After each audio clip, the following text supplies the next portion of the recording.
As I record this, yesterday Queen Elizabeth died in England, a reign of 70 years. The United States was founded in 1776.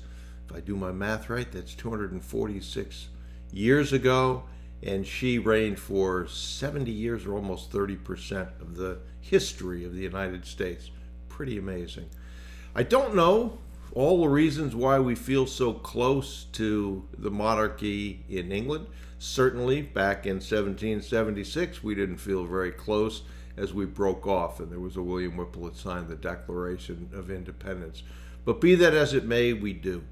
And if you look at her life, she started at a very young age, I think it was 26 years, became queen. She dedicated her life to a life of service to the UK, and continued on until 96 years old, I think she was when she died. So as I look back at that and think about what I've heard and what I've seen, and listen to what people have said about her, she was just a class act. And one of the things that I think that you can take away from lessons learned by looking at her is just how she carried herself in adversity, how she governed, if you will, in times of peril, and her reputation and her integrity, I think, was guarded pretty well, and she developed that over time. It's been said by a lot of people that a reputation takes a lot of time to build, but it takes an instant to destroy. And I would take that lesson away as well. As you go through this business acquisition journey, remember that people will judge you based on what you do, not what you say you're going to do.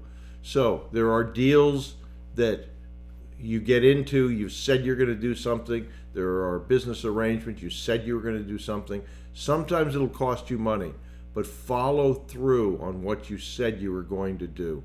People will remember that, and they'll tell stories two ways. One, either we had a situation where probably economically it wasn't the best thing for so-and-so to do, but you know what? They said they were going to do it and they did it.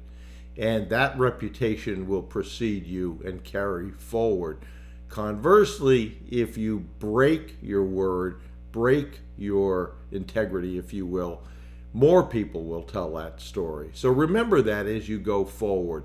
Your word is your bond and counts. And you are in a business, in this business, where you will trade on your word, both good and bad. So make it good.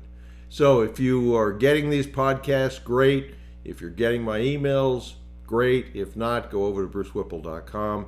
There's free information there. There's the boot camp on the steps. I get emails every week with people who have not followed the steps and then ask me, what should I do? Follow the steps. They're there for a reason. They've worked for others. I can't guarantee they'll work for you, but I can tell you that they've worked for others. And so follow them diligently. And as a last thought, guard your reputation and guard your integrity and continue to build on that reputation so that as you go forward, you've got a history of doing the right thing when you say you're going to do it.